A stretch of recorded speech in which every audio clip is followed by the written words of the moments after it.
Angela, welcome to the Modern People Leader. How's the week going so far? Thanks for having me.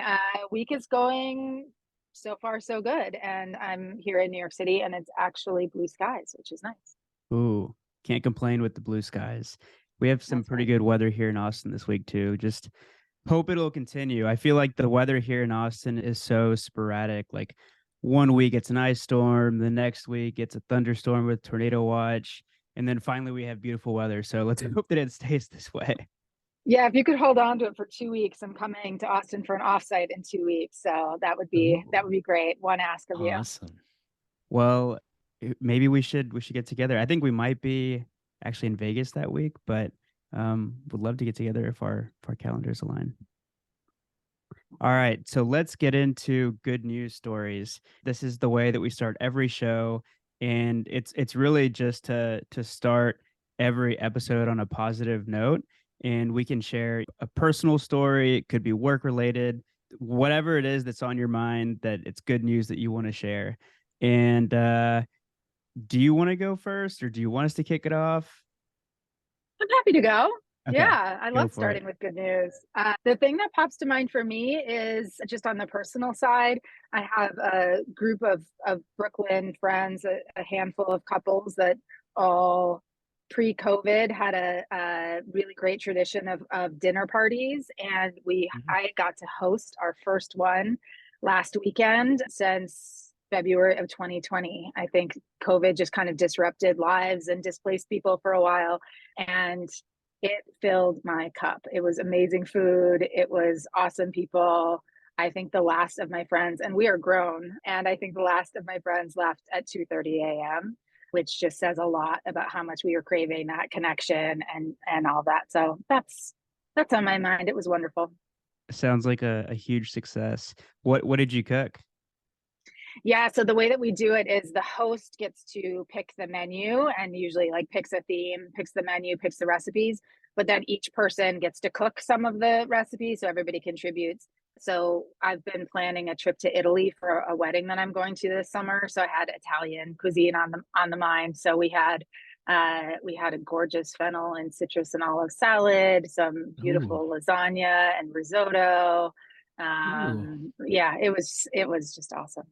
That sounds amazing. Love It's Italian also making me food. hungry. Yeah, shrimp Yeah. scampi. It was good. It Ooh. was good. Wow. My husband Wow. even made some homemade limoncello for the end. We kind of go all out. It was great. Oh my goodness. Yeah, well that sounds amazing, and I have the few traditions that I've re-engaged from pre-COVID have been the same. It's like, "Oh man, why haven't we been doing this?" And it's like, "Oh yeah, because something got in the way. The world changed on us for a while there." Indeed. I'll go next. My good news, I've been cryptically talking about this project of sorts that is still confidential, and I still can't disclose anything about it, but it's a huge opportunity. Most of you can probably are in that our listeners can read between the lines, but my good news is I finally see a light at the end of the tunnel. And this opportunity is for Workify, my other business, not for the Modern People Leader, although we have no shortage of exciting opportunities with the MPL. And so that feeling of, okay, end is near is such a relief for me, because this has been going on literally since August of last year. And so it's nice to be getting very close, like we're talking days to the finish line here. So that's my good news. That's awesome. You're almost there, Congrats. Stephen. Exciting. Yeah. All right. So my good news is that we're going into a recording marathon. So between this week, next week, and the following, I think we have 9 recordings on the schedule. We had a bit of a marathon probably about a month ago, and then it cooled down a little bit. We were doing like 1 or 2 episodes a week, and now it's picking back up. And I don't know. I feel like when we get into a good groove, it's just a lot of fun. And when we're spending 3 hours a week talking to people like you, it definitely fills our buckets. Awesome. All right. So Angela, I was taking a look at your LinkedIn, and I have so many questions, super intrigued, from consulting to business operations to then being a people leader and now being the chief people officer at Brex. I just want to hear the story. Can you give us some of the details that maybe we can't see from your LinkedIn page? Yeah, great. So I always have to tell my story started with the fact that in my early life, I was surrounded by people who have jobs that you read about in kids' books. So my grandparents were farmers, my parents were teachers, my sister is a nurse, like all of these jobs, my uncle is an airline mechanic, like all of these jobs that you really can understand. And I didn't know what was happening in these big cities and with tall buildings. I had literally no concept of what was going on in those buildings. And so I went to college. I studied economics because I found it interesting, but I was not in a program that led me to really have like career conversations. And I found my first job in a newspaper, like through just an advertisement. And I took an admin job at a nonprofit. And I had a great education and was a smart kid and didn't know what all these jobs were. So I fairly quickly figured out about this thing called an MBA. That again, literally, I didn't know anybody in my life who had an MBA. I picked up a magazine that talked about what great schools were. And I found out that like the top business school was at the University of Pennsylvania, which I thought sounded cool because it was a state school. Again, so naive, didn't know that like, and it turns out I got into Wharton. And the reason I wanted to do that was I just knew that I was naive. I just didn't know a lot about career opportunities, what was going on in business. And I just wanted to go to a great program that would give me a ton of exposure and be surrounded by people who, when I first visited the school, it was just people who are really grounded and down to earth, who I could imagine being vulnerable enough to learn with. And through that, I got into consulting because I just 2 years at business school wasn't enough. And consulting is an incredible education. So I just knew I was going to continue my education, learn about all different kinds of businesses, all different kinds of business problems. And so I did that for a period of time after business school. And I loved it. And I also kind of burned myself out, which was on me. I was just so hungry and I did everything. And I said no to nothing for, sort of 5 years of my life. So what you don't see on LinkedIn is I actually, after 3 years of consulting, took 10 months off, moved to Santa Fe, New Mexico, and studied massage and body work and just let my pendulum swing all the way the other way, got real grounded, and then came back and started independent consulting. I actually had a small massage studio here in New York City and was doing that as well. And what I learned through all of that is, my education was great. I loved doing strategy work. I wanted to keep exploring and solving different kinds of problems, and I just needed to do it in a slightly different way where I was a little bit more connected to and taking ownership directly with the executives that I was partnering with, et cetera. So my last consulting gig was Yahoo, and about 10 weeks in, I decided to actually, it was a little bit longer than that, maybe 6 months actually. I decided to make that more permanent. So I joined Yahoo to really help a business leader set up his rhythm of the business, team, success metrics in a chief of staff type of a role. And I really parlayed that over the time at Yahoo to several chief of staff jobs and building a strategy and business operations function for Yahoo's revenue business. So all things sales and media, which is a blast. I mean, Yahoo is wild at that time, going through a ton of change. The education continued. So strategy, then business operations at Yahoo. And through all of that, I finally gave myself permission to say, okay, I now understand what's going on, but what do you want to do, Angela? And what I wanted to do all day long was talk about the people problems. Like those were the projects, those were the conversations at Yahoo that I was drawn to: org design, talent management, getting the right people in the right roles, unblocking potential. Like those are the exciting moments. So once I knew I wanted to do that, I went back to my roots, went to Bain, took a people role, was head of people for the New York office. I wanted to expand beyond that. So I took a second concurrent job to build a people analytics capability for the firm globally, just get my hands in all things people. And that was my preparation for chief people officer role. So that's sort of the story. I took a chief people officer job at a company called Noom a couple of years back. That was awesome, really great learning and growth opportunity. And then joined Brex not quite 6 months ago, which is just the perfect spot for me. Well, I think that's a first for having a guest who took a long hiatus and started their own massage studio. That's awesome. And that's definitely not something that I could see on your LinkedIn page. So thanks for giving us Nope. a little peek into your life. Yeah. And So shout out to Yahoo alumni. You're the second that's Yahoo right. alumni that we've had. Rich from Rich. You talked Coursera. to Rich the other day. Yeah, Yeah, yeah. that was, I saw that. Rich is the guy who actually pulled me. I was about 10 months in, and Yahoo had hired a COO for the first time. And he pulled me aside and said, "Hey, can I pull you out of your job working in ad operations and account management? And can you help us onboard this new leader?" And so I was his chief of staff for his first 100 days. And that was a real pivotal moment in my career as well. So yeah, it was great to see that Rich was on. Well, thanks for bringing that up, Stephen. And shout out to Rich if he's listening to this. Indeed. So I guess to shift gears a bit and talk about Brex and what Brex does. So if you were at one of your dinners that you're hosting and one of your friends maybe wasn't familiar with what Brex does, how would you describe it to them in like, 2 or 3 sentences? Yeah. So yeah, I had this conversation with my mom recently because she likes to explain what I do to her friends. And so how I describe it is, nearly all companies need their employees to spend their company's money on their behalf. So whether that's, hey, buy yourself a desk now that you're working from home and then we'll pay you back, or we need you to fly to Austin for this offsite. Many of us are spending our company's money to accelerate the business and meet the needs of the business. So what Brex does is we help employees do that in a way that their finance teams are delighted by, because you see the spending policy, you're spending on the right things at the right time in the right way, and we make it really, really easy for employees by doing things like automatically capturing receipts. Like the pain of expense reports is gone with our software. We give you a credit card so you don't have to float the company's money, et cetera. So that's the problem that we're solving.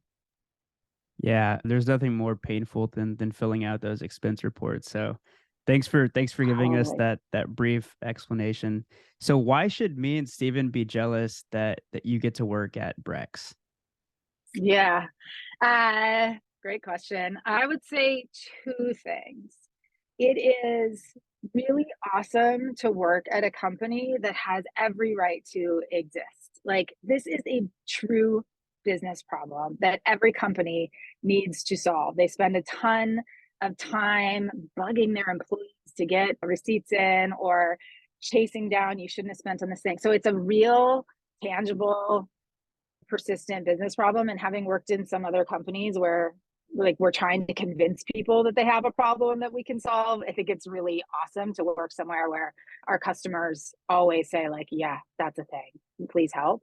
And then why Brex? It's like this team is pretty mind-blowing at every level, every function, role, geography. The people at Brex are just this, I find, amazing combination of exceptionally good at what they do, really passionate about what, I'll just say it, like, might be kind of a boring problem, but like they're really passionate about solving it and geeking out on it, and just really down to earth and like high quality humans. So I find it really fun to work somewhere where, like, yeah, we're solving a real need, and with people who like can crush it and be really awesome at the same time. Shout out to the entire Brex team. So you've been there for what, 6 months now? Is that Yeah, right? 5.5, 6 months. Yeah. Okay. So like what have been some of the highlights so far? I think there are a few. I think we have been launching new things. There's stuff that also, Stephen, you said, can't go fully public with, but so, we're going to be talking about some things fairly soon that will be new. And it's just been very cool to see how quickly our teams can go from idea to something real and scaled and impressive. So just the business wins have been awesome. A couple weeks ago, we had our first ever sales kickoff meeting, and the energy there was phenomenal. I think, like so many tech companies, the roots of Brex were very deep in product. And I think now that we're really have made this shift and we're a SaaS company and have this amazing software product, really investing in our go-to-market teams. It's cool to see everybody make that pivot and recognize like we're all here in service of our customers, which is exciting. And then I'm a builder and I just love building my team. And my team has been so welcoming. And in advance of doing a full in-person offsite with my people leadership team, we did a virtual offsite for a couple of days. And it was just incredibly energizing to see these people who have built this company, how open and excited they are for where we go next. I find exciting. So awesome. And so a couple quick questions before we move on. So, yeah. Brex, are you guys, you're fully remote, is that correct? Are you a hybrid company? Yeah, I would say we are fully flexible. Okay. So we have some offices, but we don't have any structured hybrid. There's not a requirement to go into offices, and a lot of our company is fully remote. Got it. And was that a pretty different structure to what you were leaving at the previous organization you were working with? Yeah, the last organization that I was at had a really big office footprint, and so was still in that wrestling stage with, now we have a ton of people who don't live near that office, and so we want to support that they can be completely effective. But for people who do live near the office, we kind of want them to come in, and that was a different set of challenges when you want to live in both of those worlds. Whereas I feel like at Brex, early in the pandemic, they, well before I got here, really embraced a more remote first. I just lean away from the remote first because I don't know, some people actually come in. I'm in the office today, and a lot of people actually just come in all the time. So we're sort of flexible first. Yeah, I was just curious because I saw on the website in your LinkedIn page that you guys kind of emphasize the remote nature of the work that you do and the flexibility. And I was just curious what it's like coming into an organization, if it was the first time you had worked for kind of a company that was really leaning into the remote component of the flexibility, yeah. What sort of change that was like for you as a chief people officer. Was it any different to kind of the prior roles and just that first 90 days? Yeah. That's really what I'm thinking about. Like, what was that like? What was that transition like for you? Well, honestly, for me, it's been super liberating because I have worked at other companies. I mean, and like actually going all the way back to Yahoo, like it was at the time, it was like historically pretty controversial when a new CEO joined and really forced everybody back to office back in, it was like 2012, late 2012. And I worked at a consulting firm where actually office and office-based culture tends to be really, really important. And so for me to be here where it's not only our philosophy, but it's very connected to our mission at Brex, that we are trying to enable globally distributed teams to unlock value everywhere. And we recognize that so many of our customers want to really be able to enable their team to be successful anywhere. I found that super liberating because I'm not trying to make good on somebody else's prior decision to invest in a real estate strategy. I am able to actually use real estate strictly for the benefit of our employees and their enjoyment and effectiveness at work, and don't have to sort of retrofit our processes to make us feel good about a fixed cost investment. Oh God, that is such a better place to be where you are now, and not having to retrofit and make sense of this wonky strategy that everyone's like, what you're saying doesn't it feels like we know what we're actually doing here. And so to be able to have that flexibility. And my next question before we move on is just talking shop really quickly. And so what is you've inherited an HR team. Can you walk us through what the HR team structure that you guys have? Like, what does that look like? What is your kind of go-to formation for your global HR team? Yeah, great. So we have 6 sort of pillars of HR and the people team. So very consistent with a lot of other organizations, of course, have a big and important talent acquisition function. So they really own all of the front end of getting phenomenal talent into Brex. We have a very crackerjack people operations team that not only is help desk, policy, immigration, just all the nuts and bolts of survey HR, but also is a strong partner function to other parts of the business. So working with our finance team, working with our tech team on HRIS, et cetera. We have a small but mighty HR business partner team, and that's a place that I'm really passionate and really keen to continue to invest. Not necessarily more people, it's the perfect size, but just like really help us work with leaders to get more proactive in business planning and talent planning, which is fun.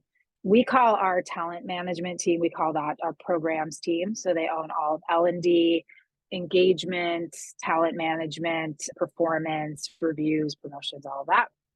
And then I've got a comp and analytics team. So these are our mathiest parts of the people team, which again, sort of core to my heart. And then the last pillar is what we are calling employee experience and belonging. So I just confirmed somebody is going to be joining our team to really pull a bunch of functions together. So that's workplace, offsites, events, culture, community, diversity, inclusion, belonging, really all of those parts of the employee experience, connectivity, and culture, all sort of under one roof. Thank you for sharing. And thank you, Daniel, for allowing me to nerd out a little bit here. What we're finding is that there are a lot of people in the HR community that have questions about team structures and best practices and what are the emerging ways to structure a small but mighty HR team. And so recently I've been digging a little deeper, especially for the HR leaders that are kind of newer into their position, what it looks like and what's coming, which is what I want to go to next in my questioning. And so you mentioned a lot of projects that are going on right now. Is there any particular project that just sticks out, jumps out at you as something you're proud of or something you're really excited about? There are a few things that we get to work on and that we're tackling that are really fun. One thing that I'm having a lot of fun with, and members of my team are having a lot of fun with, is what we sort of call Brex on Brex, because our product, we're also a user of our product. This is like really intensive dog fooding to make sure that we're actually using Brex to enable the culture that we want and helping our product teams and our sales teams learn what great could look like. So, my team that leads and plans all of our offsites, like that team is a group of super users, and they care so much and spend a ton of their time actually on product feedback and configuration and sort of writing playbooks that we can then use with our customers. I think that's really fun. And another one that I've been having fun with a bit of a cross-functional team is really setting up an internal listening function. I find that it's, as I said earlier, I love flexible work. I love remote work. And there was something back in the day where you could just spend a Friday walking the halls and get a pulse on what's going on. And I have started to really pull together more of a team and a process. It's nobody's full-time job, but a team and a process to make sure that we're collecting all of the voices and data from different corners of inside and outside of Brex to make sure that we still have a pulse on what's on people's minds. So important. And, I love that. I feel like there's still some that aren't fully admitting that we in HR, we can't put our ear to the ground or kitchen talk. Like we can't get that pulse anymore, but it's the reality, at least what we hear from clients and what we hear from in these conversations on the Modern People Leader. And so I'm curious, what have been some of the challenges that you've experienced as you've transitioned into the role of Chief People Officer? You've taken on this team in a really challenging time. This is a really challenging time for HR teams and HR organizations. Budgets are tight, headcount pressures are tight. And so talk to us a little bit about some of the challenges that you've kind of faced, looking at how you're going to establish the footprint for the work that you're going to be doing going forward globally and in a flexible way. Like what have been some of the challenges that you guys have had to overcome, or at least, you know, Yeah. work through? Yeah, absolutely. Yeah, so our global expansion is really, really important right now. So when I joined Brex, we've got employees in 4 different geographies. We've got folks across the U.S. We've got people in Canada, a team in Israel that was seeded through an acquisition a few years ago, and then a team in Brazil. And how we continue to really build out that team globally is top of the list for my team and for leaders across the company. And, very quickly upon arriving here, I realized that there was a lot of goodness there. And there were some myths around the virtual halls about what's working, what's not, that were probably slowing us down from really accelerating our growth in various spots. So one of those myths was some folks had an impression that we really needed to put intact engineering teams together in a geographic location. And that was what the teams wanted, and that would be more effective. And so that takes a lot more planning. It's like, what whole team are we going to shift and how do we manage that? And if one person leaves, we have to backfill it in a particular geography. So that's a more constrained sort of staffing and team building model, but was a bit of a myth driving some of the way of thinking. So one of the things I was able to do, and it's just one of the benefits of coming in with fresh eyes, is to have conversations with folks and really just take a step back and listen and make sure that we're bringing fresh and current data to the situation. And the reality there was our Israel team, where the time zone really is shifted and the work week is shifted. It's a Sunday to Thursday work week.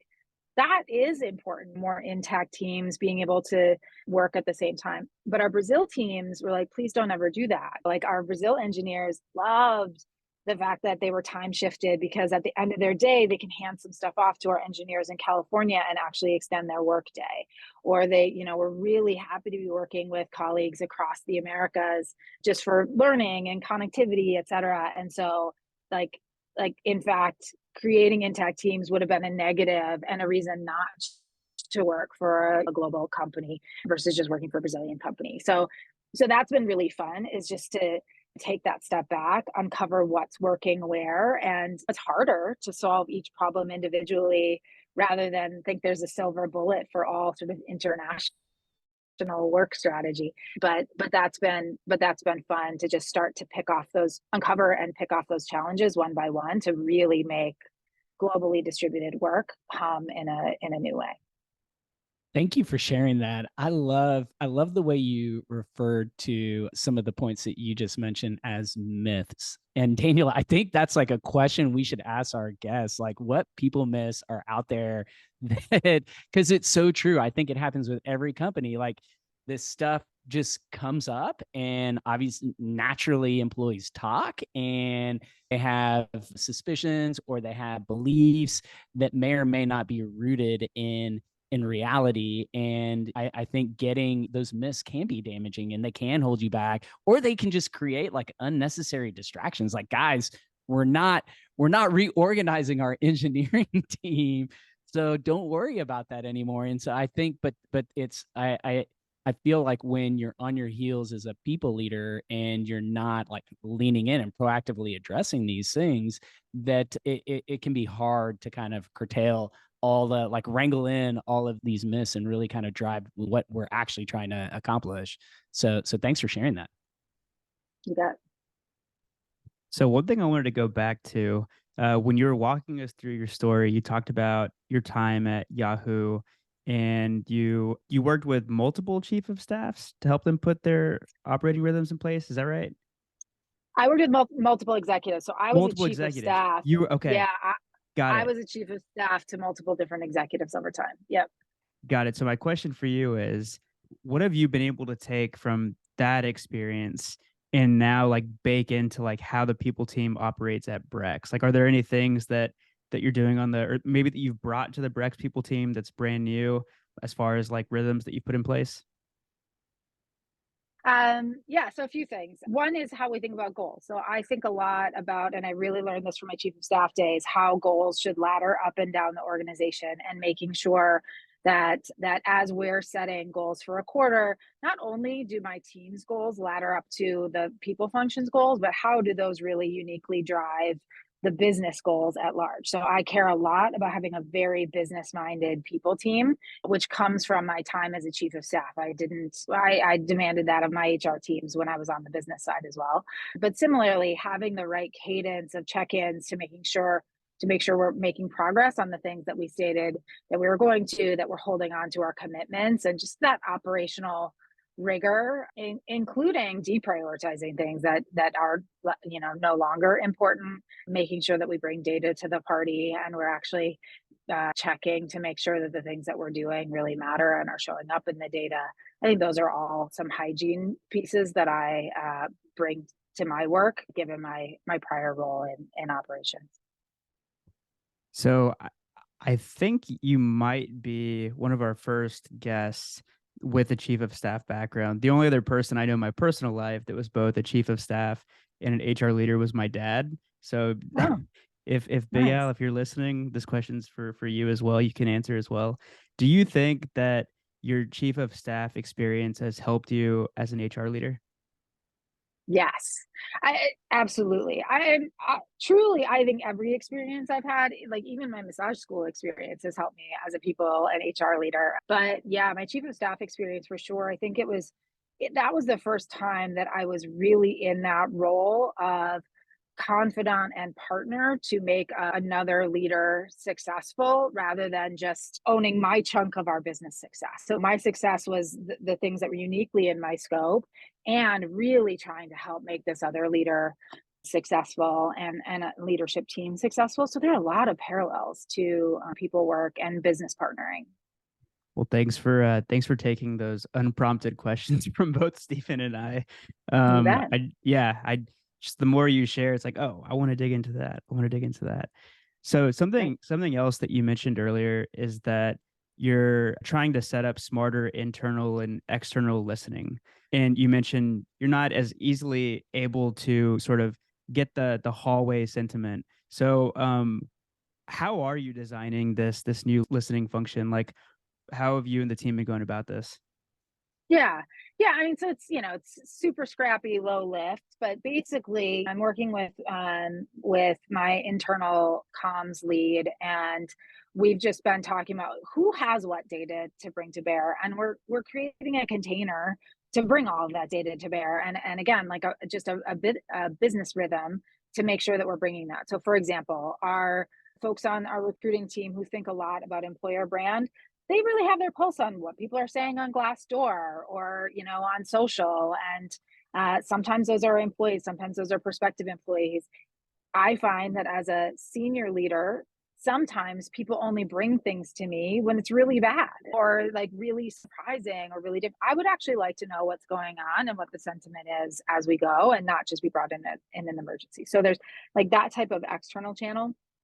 We have recently done a really rigorous revamp of our exit interview process. And I think that's an important set of data that I and other leaders and other people leaders really need to be grounded in a routine way, just to make sure we're not missing anything. We're catching those themes. We know where we have unforced errors in attrition or not. I have asked my recruiting leader to be bringing us better, sort of more frequent data about reasons for people to maybe not accept their offer, and those reasons as well, like decline reasons. So we've got the external data, we've got decline data, we've got exit data. We are a pretty heavy Slack culture, so our internal comms team is monitoring our channels. I've got my person who leads our communities effort, so all of our different communities, each of those have Slack channels, and we're just starting out with a monthly cadence of just what are you hearing and bringing. So there's hard data, there's qualitative data, Of course, there's our engagement scores as well that we sort of bring to that. And it's just like one meeting strictly focused on what are we hearing from all of the corners. So then we can take action. And in some cases, that means dig a little bit deeper and actually do a retro on some pattern that we might be hearing about. In some cases, it might be celebrating something that comes up, but it's just making sure that we actually have the time and space to surface that rather than think it's going to happen naturally. Because I don't think that we all hear from all corners naturally just in regular course of business. I think it was, sorry, Daniel, I think it was Hallie Bregman that said to us like a year and a half ago that we are going to start seeing more chief people officers with a people analytics focus or background. And I know in your last role at Bain, like it was literally part of your job title. Yeah. And so, you know, with that in mind, do you feel as though that, and this is a general question, not a Brex question, do you feel as though we have made enough progress from a tech stack perspective to meet the needs of the modern needs of employee listening for global companies out there? I think we're getting there. And I think that the quant data, and there are some really smart platforms, and the platforms that are out there are getting better and better on really pulling together different data sources and starting to help leaders tell a story and see the next click. I think more and more of us are moving away from looking at a greenhouse report and looking at a workday report and looking at, our culture amp or Lattice or whatever, and having to do that integration ourselves and like starting to trust some of the platforms out there to pull those data points together. What I don't, it is still a quant. If you're doing that, you're still doing that in a quant data way. But I think pulling together that sentiment data and the verbatims and just that feeling is really important, because I just don't think engagement data, I often say like engagement data, survey data, that is a prop to then force the conversation, which is the actual information. And that's where you actually can action plan. So I think we still need to have conversation. So I think our props and our, ability to at least pull that underlying data together in a cohesive way are getting there. But I think there's still a lot more to really flesh that out with the color. And then the step that is the only step that matters is okay, now we know this, so what? And therefore, what will we do? And that is still a long road. Yeah, I plus one to everything you just said. Now shifting back to Brex, when you think about the work that you're doing, and I love Scrappy. It's one of our core values is hashtag Scrappy. And as you put this together, I mean, you're a leader that has a background of, and you've probably implemented similar but different kind of Scrappy approaches to bringing all this data together. I feel like a common belief or misbelief is like, oh, well, without having all the IT resources and a data warehouse and ETL and, all these things, we can't really have the employee listening or analytics kind of function that we want. And, when it comes to Scrappy, what advice would you give other HR leaders out there that are dying to have what you're building? Because I believe a lot of HR and a lot of companies are dying to have this. They just don't know how to get there. And if you ask, once you bring in IT, you're going to get a whole, a whole different response. And so just curious what your advice would be there. I think it's a couple things. One is you got to simplify and know which are the pieces of data or the voices that you aren't naturally hearing in your day-to-day and your business. So for me, one example here has been getting more color on our attrition data, really understanding which situations are we feeling like that's fine, like people leave and that creates new opportunities for others, versus which are ones that actually point to something that we need to be addressing. And so retooling our exit interview. When I got here, I think it was something like 70% of the reasons for leaving were marked as oh gosh, what was it? It was like, lack of fit for career growth, or it was something so vague, it completely not actionable, which is nobody's fault, but it was so not actionable. So really digging in and knowing what is the thing that you're craving, what is the question that you actually need answered to de-scope the problem. Because of course, if you want to build people analytics, that's huge. But what is really the question, the one, two, three questions you most want answered? So that's one. Two, make sure that then you're actually asking your questions, structuring that data in a way that's going to answer those questions. So, if your data fields are vague, like I can be collecting all the attrition information in the world and connecting it to recruiting information and connecting it to career ladders and all that. And it still isn't going to tell me anything because I'm not actually asking the right question or like giving people truly the right multiple choice to answer my question. So investing in what do you really want to know, and are you asking the right questions in the right way to even be able to answer those questions? Because I think people expect that the existing data can do all of that hard work for you if you just get it connected and displayed correctly. And I just haven't found that to be the case. I think there's a lot more work to do on structuring what data even is available to you. And then the last thing is, and this is not unique to me, I've read tons of articles that say so much in the people analytics space, people get really excited about predictive analytics and all that. Like, get good at the descriptive. Know how many people are in your company, in what roles, at what levels, at what demographics. Like, if you can just describe with great accuracy what is today and what's happened in the last 3 to 6 months, you're worlds ahead of so many other folks who are flying even with less visibility than that. So I just like slow down, focus on the basics, figure out what you really need from it, and build from there. You're speaking Steven's language, and I think Hallie Bregman almost said the exact same thing that you just said, word for word. Nice. So when I was looking at the notes that you sent over prior to the call, one thing in there that stood out to me that you said was offsites are core to experience and the work. And you mentioned how you just had an offsite with your people team. Can you share more about what Brex is doing with offsites? Is that just specific to the people team, or is this something you're doing across the entire company? Yeah, no, it's absolutely core to all of Brex. When I joined here, I was expecting in my original listening tour to hear some real issues with hybrid, with remote work, et cetera.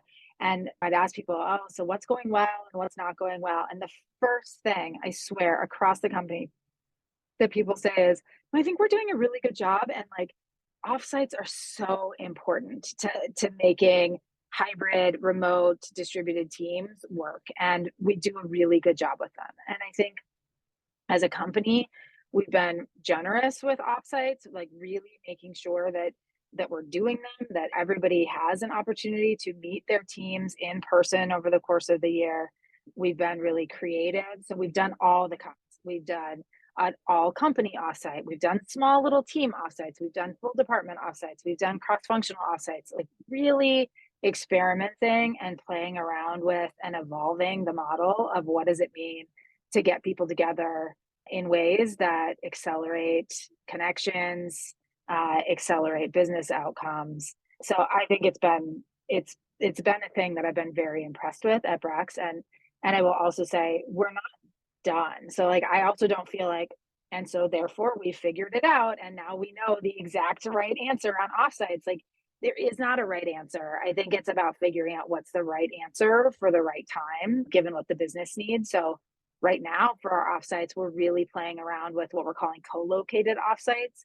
So instead of little sub teams all doing their own offsites, all of the sub teams get together in one location, not for one big offsite necessarily, but so the leaders of those teams can have dinner that night or can do a session the day before they each meet with all of their teams, or a cross-functional offsite can happen across the hall. So for 2 hours, you can collaborate on things. So we've been playing around also with getting more offsites in a similar space so we can have that flexibility as well. And really, of course, make best use of the resources, our time and energy and money that we're spending on each of these experiences. when I was at Humu, the last role I was in, my personal favorite when it came to offsites was just like the team offsite. Like, me and the 5 or 6 other people that were on the team, we had one big company offsite and it's fun. There's a lot of excitement.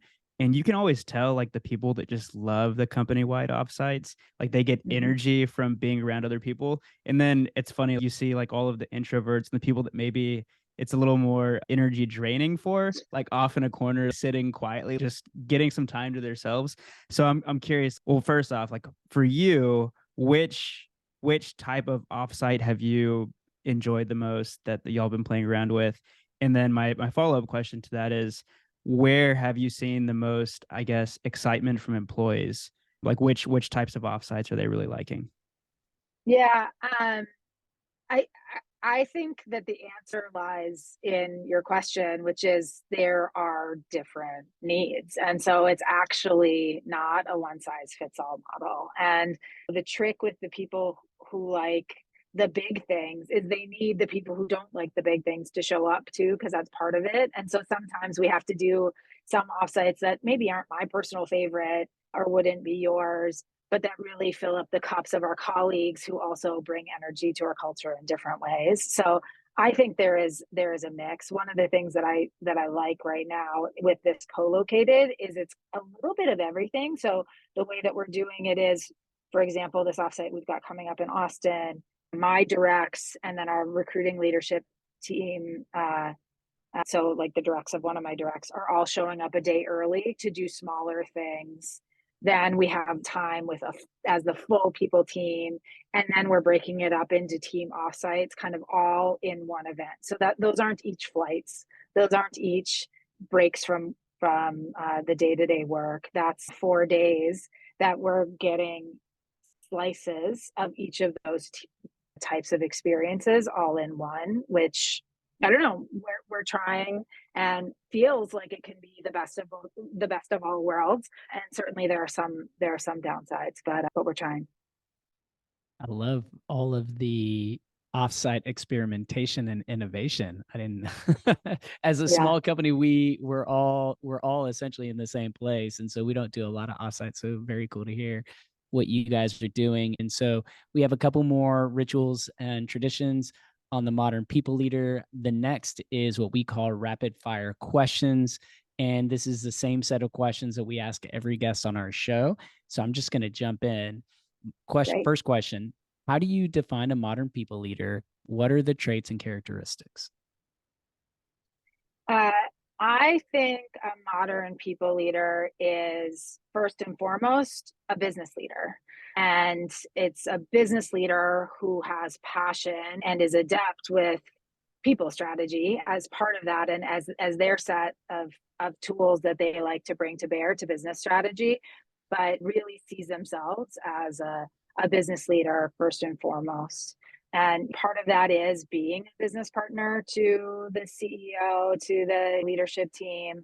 Part of that requires being a really creative problem solver, really being grounded and bringing good judgment, because people look to a people leader to bring that good judgment. And sometimes that means being the calm in the storm, helping other leaders see a path to do things that for them feel really hard. But when you've been through it a bunch of times, you can find a way around it. And sometimes it actually means whipping up a storm when we're being too complacent and not seeing that an emerging issue really could become a critical issue. Love that. Love that response. Next question: if you could go back in time and talk to a 22-year-old you, what career advice would you give yourself and why?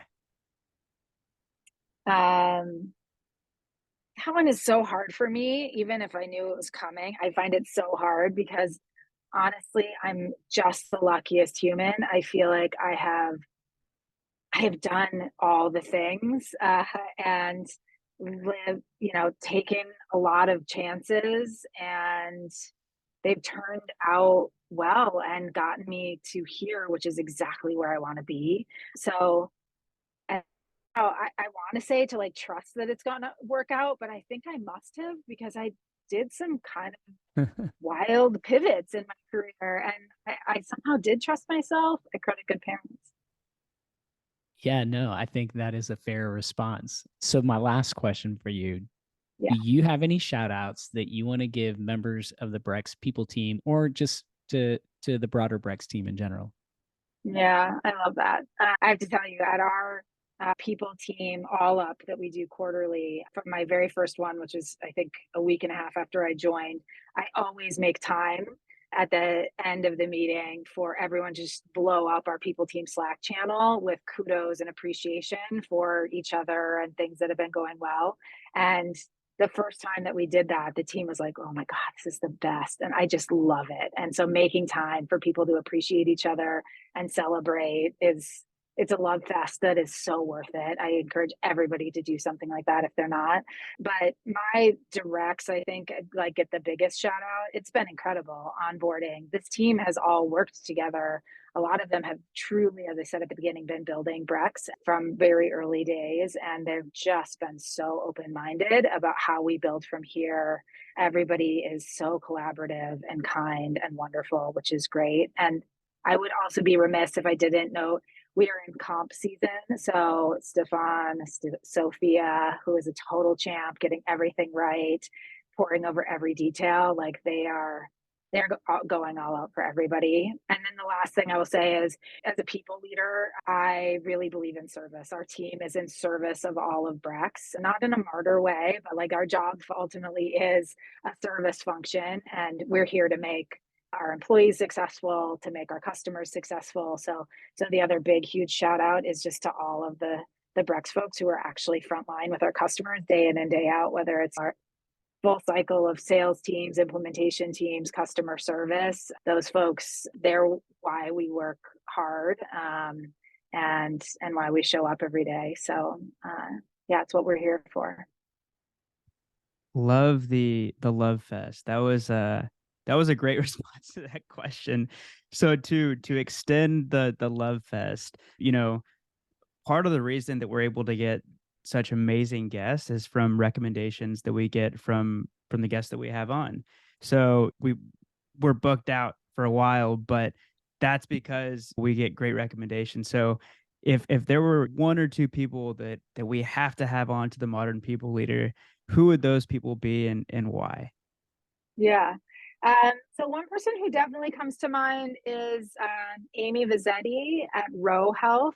She's awesome. I was recently at a dinner of New York-based CPOs, and we started chatting. Realized we both had spent time at Pfizer. She spent a ton of time at Pfizer, and at one point I asked her if she. I threw a name out at her. I said, "Do you know this guy?" And she said, "Yeah." And I was like, "That's my husband." So anyway, so it turns out we had all these like connections, but she ever since then has been like she's just a really collaborative and generous people leader, super knowledgeable, super grounded, and very generous with her time and helping out other chief people officers. So she's definitely high on the list.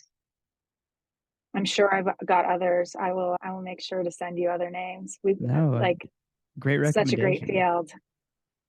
So the way that we end every show is with a one word or phrase close. It could be anything, just whatever pops into your mind. I don't personally have anything off the top of my head, but does anybody want to get us started? Got everybody off guard. What's my word? I'm gonna go with scrappy, because I just love that value. Love it. Uh, I'm going to go with resilience. I don't think we talked a ton about it, but I do think such a big part of our work is helping to build resilience into the organization and into our people. So that's really on my mind these days. I'm gonna say trust the process. Sounds like pretty early on you trust your intuition, and that's taking you some interesting places. So trust the process. Love it. Well, this was an amazing conversation, Angela. Thank you so much for joining us. We really, appreciate your candor and your openness. Just was a lot of fun. That's great. I loved it. Thank you both for all of the questions and letting me walk down memory lane, and just for putting this out. I think it's a great podcast, so I really appreciate it. Thank you. Well, y'all both have a great end of your week, and I'm sure we'll talk again soon. For sure. Terrific. Take care, guys. Thanks. Bye.